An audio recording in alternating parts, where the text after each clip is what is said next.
Alright, so we are load testing the 12-volt battery in a Tesla Model 3. This battery's a little over 3, maybe 3.5 years old. We went in the car and we told it to power down. And I hooked my meter up here, and if you look, we are still at over 14 volts. So, what that means is that the Tesla's DC to DC converter is still charging this battery. So we have to wait for the car to go to a deep sleep and shut down the DC to DC converter so we can actually test the battery. Because right now, if we test this, it's going to pull 100 amps, which is 1200 watts. And that's okay. There's a 2500 watt DC to DC converter.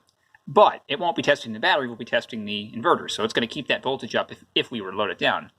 Other thing is when the battery management system sees a 1200 watt load, it may throw some sort of fault or warning because it's not expecting that kind of load right now. So we're going to wait a little while, probably 10-15 minutes until the car goes to a deep sleep. Once that happens, I expect the voltage will drop down to about 12.5, 13 volts. And then we can do a quick battery test. So stand by. All right, we just heard a click in the car, which I think sounds like it's shutting down.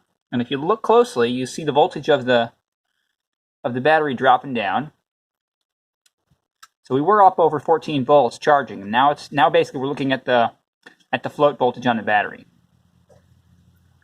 So this is the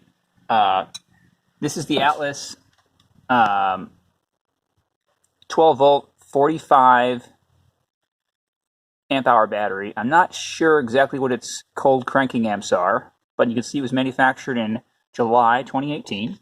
But now that we're down below and we're no longer charging, we suspect the car is sleeping. We're going to try this. I'm going to push this button for a few seconds and we're going to see how low it drops. So I suspect this battery is on the order of a 400 or 600 cranking amp battery. It doesn't really need cranking amps, but what we expect to see is if the battery is good, it should stay within the green for a 400 amp or 600 amp. So here we go. 1, 2, 3, 4, 5. So 6 seconds and it's holding green. So I think we're good. According to this, it still tests good for a 1000 amp hour battery 3 years later.